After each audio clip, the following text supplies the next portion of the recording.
So, mga kachi, good morning. Magigisa tayo ng pasta. Ito, magigisa tayo ng bawang, sibuyas, konting pula-pula, and then lalagyan natin ng giniling. Nain ng ating konting apoy para hindi masusunog.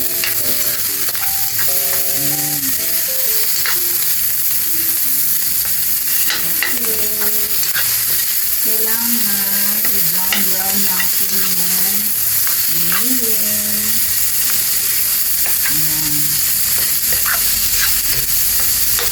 Pag naghiwalay na sila, pwede na natin lagyan yung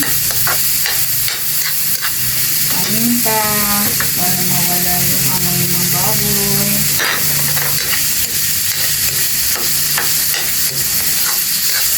Okay. Isa-isa lang hanggang ma-brown para yung lasa ng pasta na ang nakalagay. Mga kakashi, malapit na. Walang sauce to. Ano lang to? Plain. Gayahin nyo to. Masarap. Healthy. Walang red sauce. Minsan kasi ang red sauce nakakaano pa eh. Yan. Masarap to kakashi. Simple lang. Okay. Lagyan natin siya ng condiments.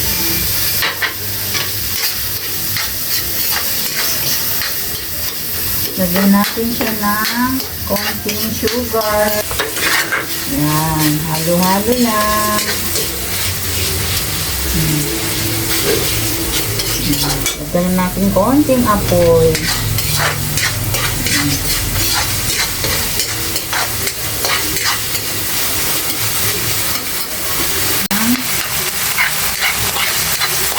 White sauce. Okay. Hindi pa. Kailangan pa siya na brown. Labas yung sarili niya ng pizza. Mga kakashi. Sana i-follow niyo ako para alam mo kung tagat na ano kayo. Mga kashi.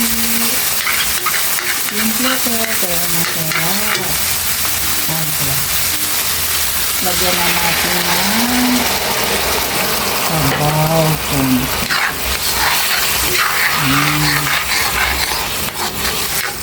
Tapos, tikman natin kakachi. Sarap kakachi.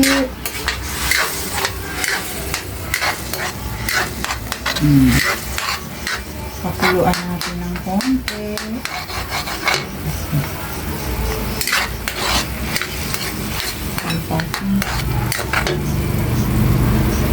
Lagyan natin ng condiments kasi kulang. Tikman natin, halo-halo lang. Tikman natin ulit kakachi. Kung okay na siya. Perfect. Lagyan na natin ngayon milk. Dahan-dahan ng paghalo. Yan. Sapa. Yan. Okay, kakashi.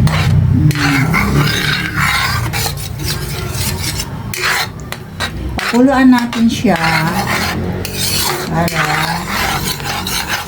ma-absorb sa giniling.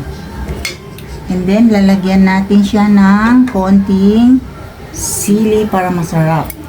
Kakaiba yung kakachi.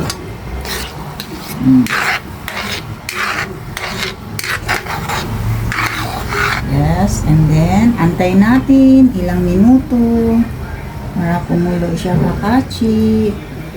like, comment, and share mga kakachi para alam ko kung taga saan kayo nakarating aking video. Kakachi. Kakachi, ilagay na natin ating pasta. Yan ito, kakachi. Healthy. Halo-halo lang kakachi. Sarap, kakachi. Ihalo natin para ma-absorb yung sauce sa pasta. Yan. Masarap to kasi medyo spicy. Kakachi. Huwag niyo kalimutan i-follow.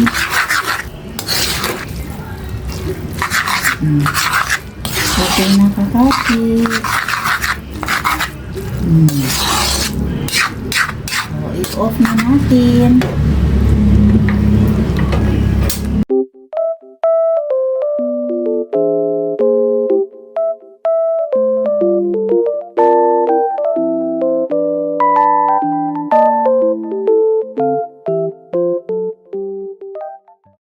Hello kakachi, tignan na natin ating niluto na pasta. Yummy! Yummy!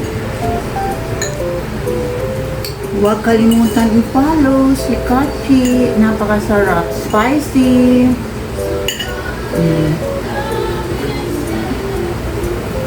Yummy!